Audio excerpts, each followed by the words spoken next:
বনভোজন গোলাম মোস্তফা, নিধু পুতলি আইসা সফি সবাই এসেছে। আমবাগানের তলায় যেন তারা এসেছে। রাজুদিদের চোখের রান্দা পড়ে গেছে ধুম। বৈশাখ মাসের এই দুপুরে নেই কারোর ঘুম। বাপ মা তাদের ঘুমিয়ে আছে এই সুবিধা পেয়ে। বনভোজনে মিলেছে আজ দুষ্টু কয়টি মেয়ে। কেউ এনেছে আঁচল ভরে কুড়ি আমের গুটি, নারিকেলের মালা রাড়ি কেউ এনেছে দুটি।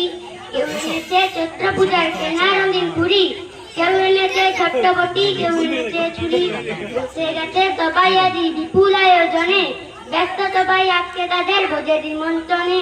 কেউ বা বসে হলদি বাটে, কেউ বা রাঁধে ভাত, কেউ বা বলে দুধ চাই পুড়িয়ে গেল হাত। বিনা আগুন দিয়েই তাদের হচ্ছে সবার রান্না, তবুও সবার দুই চোখেতেই ধোঁয়া লেগে গালা।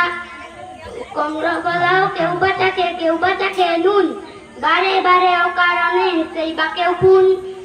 রান্না তাদের শেষ হলো যেই গিন্নি হলো নুরু, এক লাইনে বসে সবাই করলো খাওয়া শুরু। ধুলোবালির কর্মা পোলাও আর কাদার পিঠে, মিছি মিছি খেয়ে সবাই বললো বেজায় মিঠে। এমন সময় হঠাৎ আমি পড়েছি যেই এসে, দুষ্টুরা সব পালিয়ে গেল কিলকিলিয়ে এসে। নমস্কার।